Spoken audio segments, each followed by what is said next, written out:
I think what gives me hope is that parents are quite keen to learn strategies and tips of how they can normalize body conversations, safe body conversations at home. They usually start with a little bit of denial because everybody thinks that childhood sexual abuse does not happen to them, or it does not happen in their family, it does not happen in their community. So usually it starts with a little bit of denial, but when we dig deep into it and we show the statistics and data, most parents are quite keen to learn and they want tips on how to have conversations, especially with the younger ones.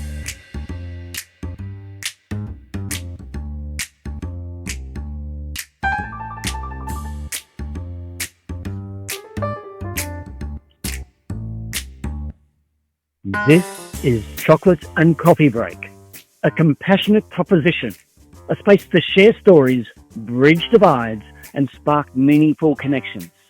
So grab your chocolate, pour your cuppa, and let's break down barriers, one conversation at a time.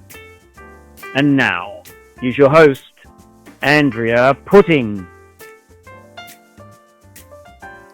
And welcome to Chocolate and Coffee Break for another heartwarming episode where we listen to people's stories that help us to break down the barriers that divide us. So today, my guest is someone who I'm really happy to have on my show. I've been following her for a while and I've recently met her at Women Economic Forum. And I love the heart she brings to her work, especially around helping kids feel safe, heard, and confident. She creates the kind of conversations every family needs, but not everyone knows how to start them. And she does it with so much warmth and honesty. So, Heena Sinha Cheung, welcome. It's so lovely to have you here, zooming in to us from India, although you are from Melbourne. Thank Welcome. Thank you, Andrea. I'm super grateful and so excited to have this conversation with you on Chocolate and Coffee Break. Thank you. I'm really looking forward to our conversation today. So I've pulled out one of my conversation cards and which help us to open up our heart and get the conversation brewing. So my question for today is, what makes you feel safe? What makes me feel safe is knowing that I have empowered my two little kids, my son and daughter, to be able to speak up when they don't feel something is right. What also makes me feel safe is having financial stability and not being dependent on my parents or past people. And more so, what also makes me feel safe is that every child that I know is now able to talk about uncomfortable things and say no to things that they don't like, even if they know the person. And all of that is so, so very important. I know that having children feel like they're safe helps you to feel safe as well. And that's what our conversation is about today, strangely enough. So, Hina, I'd love for you to share with us some of your story that sets the background for our conversation today. Absolutely. So I am Heena Sinha Cheung, as you already introduced. I am a survivor of childhood sexual abuse, a social impact entrepreneur, and also author of children's storybook My Safe Circle. My life mission is to work towards prevention and reduction of childhood sexual abuse, not just in India and Australia, because these two are my home countries, but also across the globe. And I speak about my story in hope to show other survivors that our past does not define who we are or who we can become. Can you share a little bit with us about your story and what led you into this? So when I was 13 years old, that was my first encounter of being silenced after being abused in my own home. And for years after that, I um, I always used to ask this question, that why did it happen to me? Why am I the one who has to go through all this pain, who has to go through all this judgment, who just can't be a good girl. But then slowly, when I started researching more about it, when I cleared college, I realized that I'm not the only person. The statistics were staggering. 1 in 3 children globally get sexually abused as a child. And I think in that moment, there was something in me that was like a flip switch, which said, I know that right now you probably don't have anybody who you can look up to who is sharing their story, and you're feeling so lonely about it. And that was the time when I kind of decided that I will be sharing my story with the world about what I've been through, and also encourage other survivors to talk about their stories, because sharing our story is a very, very powerful way to heal from the trauma that we have been through. And that's the whole reason why I wrote the children's storybook. That's the whole reason of everything I do, is to empower survivors and to empower our children to protect themselves and to set healthy boundaries. Yes. And I'd like to know a bit about how a child feels when in these circumstances about not being able to share. Why don't they share? Why don't they go to somebody and tell them? I think it's important for us to get that kind of understanding so that we can work with it. Absolutely. So, one of the biggest reasons why children don't share this with people or with grown-ups around them is they often feel that they are in trouble if they say that something has made them feel uncomfortable, or someone has touched them in a way which didn't feel very good. They often feel that they are in trouble, so they don't share. And kids also learn and absorb from other people. So if there's a sibling or a cousin in the family who has been through something similar, and they have actually told people about it, but they were not trusted, so then it's pretty automatic that the child will start withdrawing to seek out support from their family or trusted adults, because now they've already seen that one person who reached out wasn't trusted. And a lot of the times, it's also they don't know. Children don't know that what's happening with them is not correct, is not the right thing. A lot of times they feel that that's normal, because in my own case, from my own experience of abuse, there was a very long period of time where I thought that this is normal and this happens to everybody. So that's also one of the biggest reasons. Or they can't articulate, they don't know how to speak out. Yes, they're feeling this yucky feeling, but they don't know what exactly is the way to articulate it. So I think those are the top three reasons why children avoid speaking out or seeking help or discussing this with their close trusted adults. Yes. Well, I don't have this experience. However, my sister did.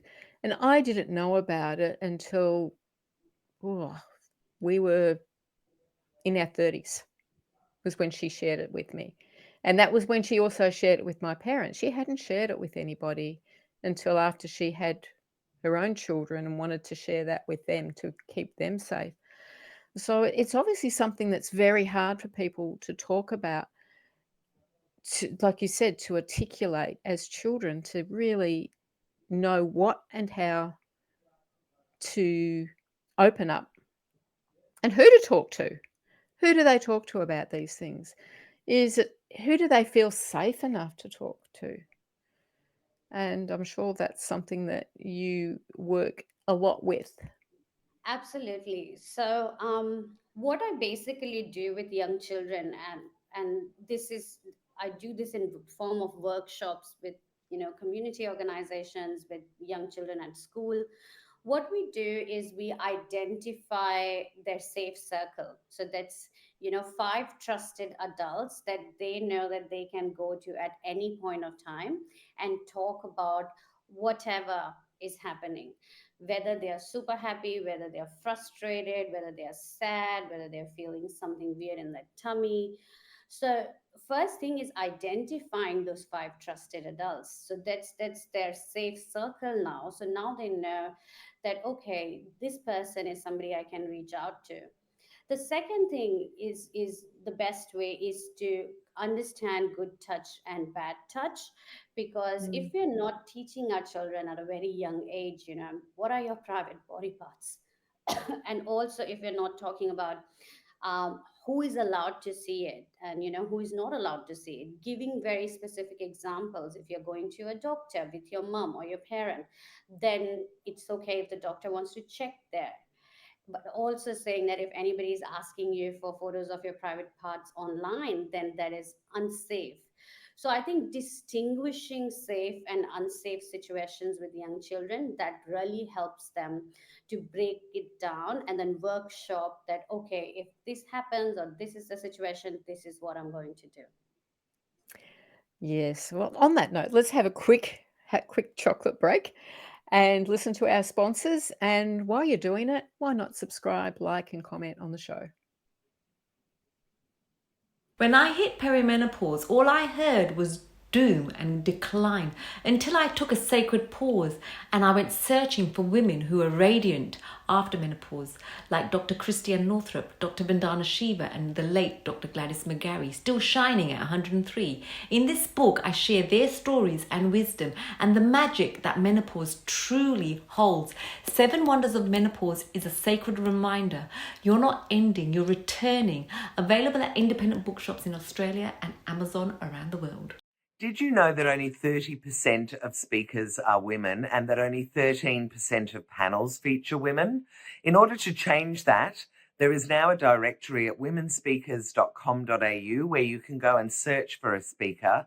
We also have groups on Facebook and LinkedIn under the name Australian Women Speakers, where you can just go and post about your event and women will respond.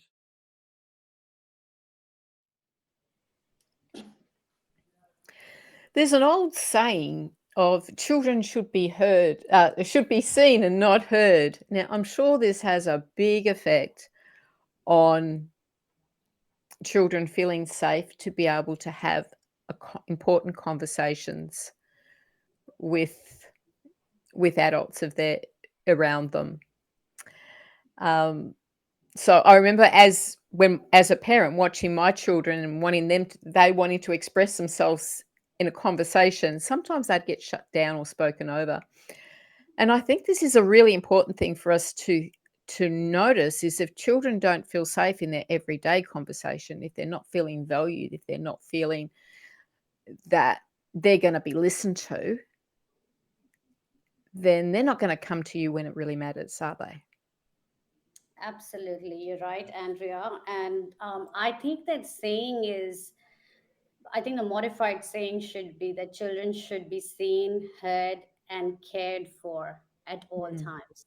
Because if they're just seen, well, they are probably not getting enough opportunities to speak what's going on in their minds. So I actively encourage parents, especially those of young kids, that when they start speaking, spend time listening to them, even if it's babbling, because you don't know what could come out of those little babbles and those conversations. And it builds like a trusted vibe for the kid to know that I'm not going to be shut down if I speak about something. And this is very funny, because my daughter loves talking, so she's like non-stop chatterbox. So sometimes I have to remind myself that it's okay, she feels comfortable talking to me. And even though if it gets to a point where I'm like, oh my god, when will she stop talking, but that's a good sign. If your child is speaking to you, talking about the smallest details of their entire day, that's a good thing, because that means that if something goes wrong, they will be able to come up to you and talk to you. And we must harness these kind of environments where even young kids, when they're speaking, if it doesn't make sense to you, building that trust, building that habit of listening to them is so vital. Yeah, and it's what is needed is that feeling like I can go and talk to I'm a grandma. I can go and talk to grandma about anything because she always listens to me. So that's an important thing that my husband and I both were trying to get with our grandchildren is that they know that they can speak to us about anything. So we're hoping that helps them.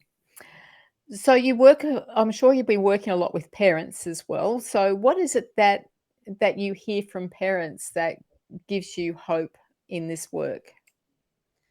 I think what gives me hope is that parents are quite keen to learn strategies and tips of how they can normalize body conversations, safe body conversations at home. They usually start with a little bit of denial because everybody thinks that childhood sexual abuse does not happen to them, or it does not happen in their family, it does not happen in their community. So usually it starts with a little bit of denial, but when we dig deep into it and we show the statistics and data, most parents are quite keen to learn and they want tips on how to have conversations, especially with the younger ones, because in Melbourne, there was a recent case where the youngest child who was abused at a childcare center was 18 months old. Yeah. So while yes, conversations are really important, it's also important for parents to look at the early signs. You don't have to be contacted by them to say your child was abused. If you are paying attention on those early signs, you would probably pick it up quite early. So I think these two things have been taken very well in different multicultural communities as well, because they do want to protect their children. They do want to know that how they can be safe, but they just don't know how to do it. And that's where I come in and I'm like, okay, these are the things you can do.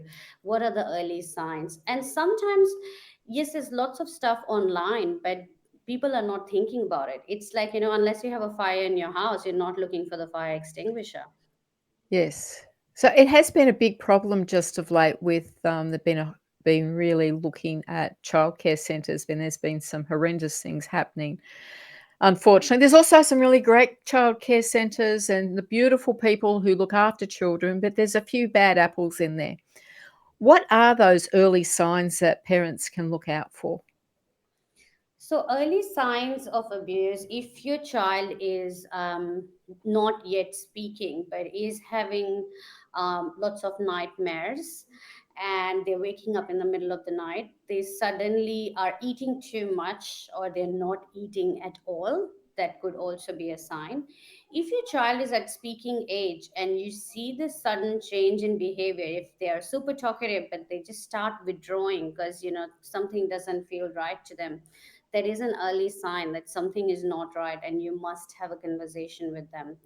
If they are kind of showcasing knowledge about stuff which is not appropriate at that age, or they are talking or they're showcasing their private parts in front of other people, it is a sign that maybe somebody else is showing it to them or asking them to show the private parts. Sleep regression is another thing which is an early sign. Diet definitely does get impacted as well. So these are some of the quick top of my head early signs Yeah. that one should look out for. Oh, it's a heavy topic, isn't it? And um, it's a really important one that we do talk about this and open up to this for for our little kids, but also for those who have been through this and like you. So, and I often talk about the importance of just touching one person in a good way and how that changes the world and ripples out. How do you think your story is rippling out into the world? Well, I believe that by sharing my story and speaking at different stages, I for sure have had conversations with a lot of people who had either forgotten about their past, because sometimes when we go through traumatic events in our childhood, our brain tries to protect us by putting it into a different compartment, which we don't look at for a long period of time. But after talking about my story, it kind of gives permission to other people to talk about theirs. So I've met people who are in their 40s and had never told anybody, not even their own husbands, that what has happened. But it gives them hope that, if I am able to rebuild my life from where I was to where I'm today, they can do it too. And they also feel that acceptance is the only way we can start healing. And let's just stop for another quick chocolate break and listen to the sponsors who helped make this show happen. Introducing 123 Read to Me. We give books to children who don't have books so they can succeed. Help us give away books to supported playgroups, kindergartens, schools, community events. Come and sort books. Donate money. $5 equals one book in the hand of a child. Because just one book a day creates clever, kind and confident kids. 123 Read to Me. If this interests you, let's talk. You've ticked the boxes: career, commitments, calendar that's more packed than your pantry, but something's still missing. In Compassionate Purpose, Andrea Putting invites you to stop chasing busy and start living with intention. This book is about real fulfillment through small acts of compassion, purpose-driven service, and meaning that last. No pressure, no perfection, just purpose with heart. Compassionate Purpose, Discovering a Life of Fulfillment. Search for Andrea Putting on Amazon. It's really important that we all have a safe community, a safe home, safe community to live in. And I'm sure Heena has a lot that she can share with us about the importance of community involvement in protecting our family, our children and our families, and those who have survived these difficult things.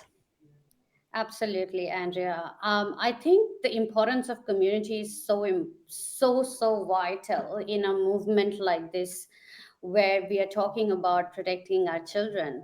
And I think if community is not engaged actively, we are going to have bystanders who are going to be silent even if they see something is going wrong.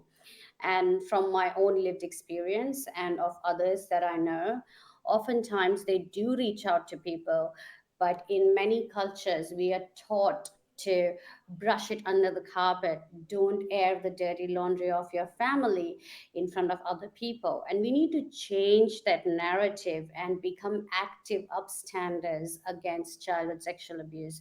If you see something which feels is not right, have a conversation with the child or report it to somebody who can take further steps.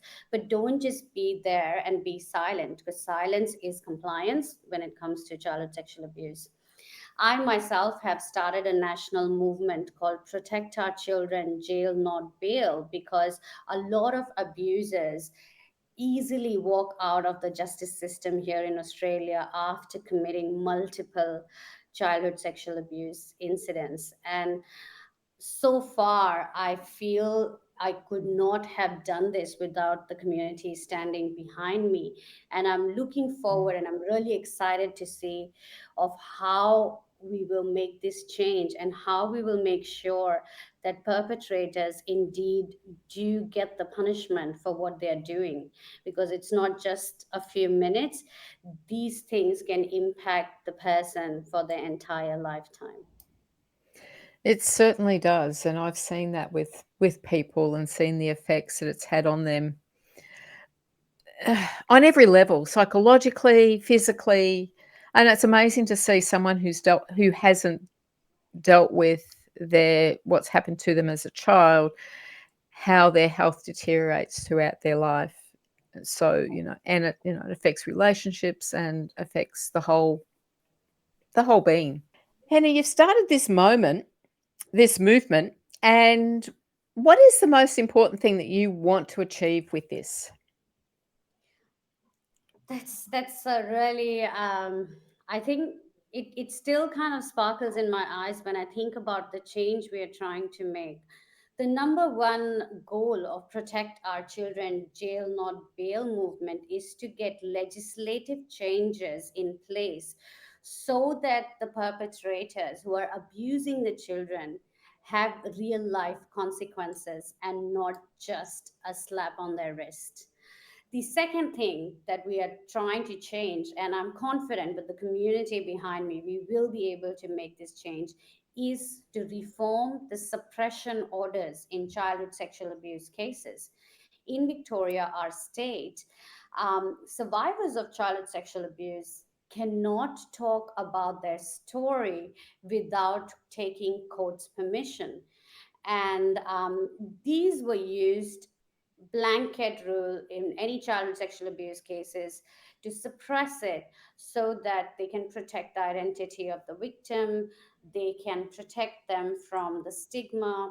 However, across several years, these are now being used to protect the perpetrators indeed. So if there's a high profile person who is involved in that case, the case is automatically suppressed. And as a survivor myself, and knowing other survivors who are speakers too, we know that sharing our story in whatever detail or whatever graphic way we want to is part of our healing. And we can only imagine that more than quarter of our population here in Victoria has been through childhood sexual abuse and they are unable to talk about their story. And I feel that that's pretty damning and we need to change this like yesterday. Yeah, it does need to have happened yesterday. And those numbers are staggering to think that that many children, that many people have gone through sexual abuse as a child. I mean, there is absolutely no excuse for that, is there? It's just, we have to do something to stop that. So, what you are doing is just so vitally important that we all need to step up and we need to listen to what you're saying and do something about it. So what I'd like to ask you, because each week I have a Brew the Change challenge, and which is something small but meaningful that people can do during the week. So I'd like you to help us out with this week and offer a few simple steps parents or carers can use to help children feel safer. Or well, all of us. What can we do to help children feel safer? Thank you, Andrea. This is always the best part that I like sharing with people is giving tips. And the first action or tip I would say is start one safe conversation at home with a child, partner, friend, or colleague. It can be as simple as if anything ever makes you feel unsafe or uncomfortable, even a small feeling, you can always tell me. And that's a starting point that we can start with, and it can be with children, it can be with friends. And I believe that safety begins with one simple conversation. So you don't need to have perfect words, you just need to be open to listen to other people, whether it's children or whether it's grown-ups. The second thing that I would say, teach children their safe circle today. You know how we discussed about having children to know who are their trusted people, what is their safe circle. Make them to identify five safe adults, whether they are from home, school, or in the community, and give them situations and tell them, okay, if this is happening, who are you going to reach out to?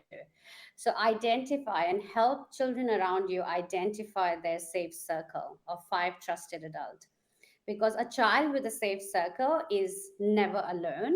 They know exactly who they can go to and what safety feels like. And the last but not the least, because I know sometimes when something makes us feel uncomfortable, we have the tendency to deny or not look into that side. But my third action, or my third challenge would be that believe survivors. and say something when you see something. Fantastic. Thank you for those, Heena. I think they're really good points, and I hope you all will take note of them. They'll be in the list of show notes. So before we quickly go, please give us your socials. How can people connect? How can people connect? Oh, so Heena Sinha Cheung, the podcast Jail Not Bail Me. Look it up and follow me. Thank you for the conversation, and until next time, let love be the loudest voice.